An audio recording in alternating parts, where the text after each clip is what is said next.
While at a party with friends, his fiancée Sophia and the fake heir to the family fortune Kevin shared a passionate French kiss right in front of him. Furious, he smashed his glass on the spot, but they just laughed it off, saying, "It was just a game, why are you taking it so seriously?" Looking at the mess on the floor, he gave a slight smile. "If it's a game, then let's keep playing." The game started again, and this time he lost. He chose truth or dare without hesitation. They dared him to randomly kiss a girl. Sophia sat smugly on the couch. Her expression made it clear she thought he would pick her. He was about to disappoint her. He walked straight towards Kevin's secret crush Celine. This move left Sophia and her little crew completely shocked. "Ryan, what are you doing? Sophia is right here." Kevin put on an act, looking at him with fake concern, even faking a hurt tone as he said, "Bro, we were really just playing a game earlier.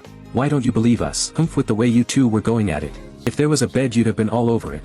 And you expect me to believe it's a game? Do I look like a child?" As he walked towards Celine, he saw Kevin's handsome face contort with rage out of the corner of his eye. His hands clenched into fists. Ryan thought to himself, Celine had such an intense aura. He felt like he might get devoured before he even got close. But on the surface he had to play it cool. Celine watched him with amused interest. She seemed curious about what he would do next. Summoning his courage, he approached her. He whispered, "Hey, remember me? The last time we met in the mountains, do you remember? Done wandering around today." Her words almost made him stumble. Her words were sharp. "Last time you said if I needed help I could come find you. Does that offer still stand?" he asked cautiously. Celine's friends exchanged glances, clearly sensing something was up between them. Sophia and the others were stunned, speechless. They probably never imagined he actually knew the head of the Lin family. Kevin, seeing him talk to his crush, turned red with anger. He was probably thinking, how could a country bumpkin like him be talking to someone like Celine? Celine put her glass down and gestured for him to come closer. He walked over and got a close look at her stunning face. He couldn't help but admire her beauty. Her lashes were so long, her skin was flawless. How does she do it? "What do you need help with?" Celine looked up and asked him. He hesitated, too scared to say he needed to kiss her. What if she just threw him out? With everyone's eyes on him, he leaned down and planted a kiss on her cheek. Celine's friends were completely shocked. They couldn't believe someone had just kissed Celine. Would this guy be torn to pieces? He tried to turn and run after the kiss, but she pulled him onto the couch beside her. Celine looked at him, seeing how he wished he could disappear. She teased him, "You think you can just kiss and run?" She narrowed her eyes at him. He stammered, "It was a dare, I lost the game." Seeing she wasn't satisfied with that answer, he quickly added, "I don't like those toxic girls anyway.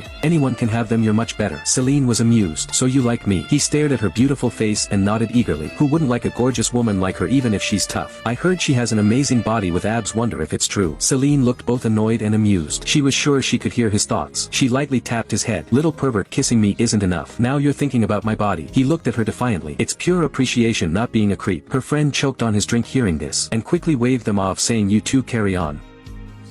Sophia's face was dark with anger. She stormed over towards him, her eyes blazing as she glared. "Ryan, have you lost your mind? Get over here now." A wave of anger surged in him. He wrapped an arm around Celine's shoulders and said innocently, "Miss Sophia, it's just a game, why are you so upset? I haven't even given her a full-on French kiss right in front of you yet." Kevin's eyes instantly turned red. He shouted angrily, "Ryan, that's too far. Sophia and I were really just playing a game. She's your fiancée, there's nothing between us." He rolled his eyes dramatically, his tone dripping with sarcasm. "So you do know she's my fiancée? You were French kissing her in front of me for so long. Did you forget that part? You don't like me kissing your crush, do you? Maybe I should do it again, just to annoy you, you shameless jerk." With that he boldly kissed Celine on the cheek again. Celine placed a hand lightly on his waist and looked down at him. She asked, "Ryan, has anyone ever told you you have a lot of nerve?" He didn't hesitate and gave her another quick peck. Meeting her slightly narrowed eyes, he said, "Seriously, I do have a lot of nerve." He thought to himself, who said this woman was cold and heartless? She seemed pretty gentle and easy to talk to. Kevin, seeing him kiss Celine again, was so angry his eyes were practically shooting flames. He yelled furiously, "Ryan,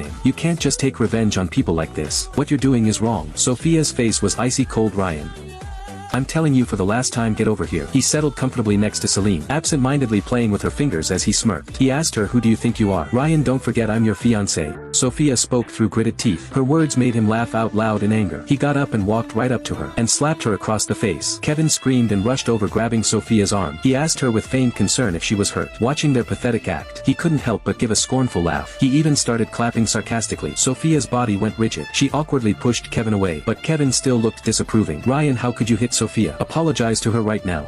If you do, we'll let this go." He had the nerve to say, "Apologize and we'll drop it." Without another word, he reached out and kissed Sophia firmly. He sneered, "Is this the kind of apology you like?" Sophia's friends finally snapped out of it, stepping between them, demanding to know why he'd hit her. He gave them a cold look, then laid out all of Sophia's terrible behavior. One by one. 3 months ago we went hiking. She got one call from Kevin and left me stranded halfway up the mountain. A month ago during that heavy storm, because of Kevin she abandoned me by the roadside. I had a high fever for a whole week. It almost turned into pneumonia. Every birthday and Valentine's Day, whenever we were alone together, Kevin would call right on cue and she'd leave. Celine frowned slightly and said slowly, "No wonder you looked so pathetic when I saw you in the storm. Your thin shirt was soaked and covered in mud. Your bare feet were cut on the rocks." Celine's friend chuckled from the side. "Celine, this guy looks quiet and gentle, but he's got quite a temper." He turned and slapped Kevin without any remorse. "You like stealing other people's women, don't you? Well, I don't want this toxic woman anymore. You can have her." Kevin held his stinging cheek, tears in his eyes as he insisted, "You've got me all wrong. Got you wrong when you faked being sick to call her away on my birthday, or when you pretended to be followed on Valentine's Day and sent me those photos to taunt me every time. Do you think I'm an idiot?" Sophia glared at him venomously. She hissed through her teeth, "Ryan, have you completely lost your mind?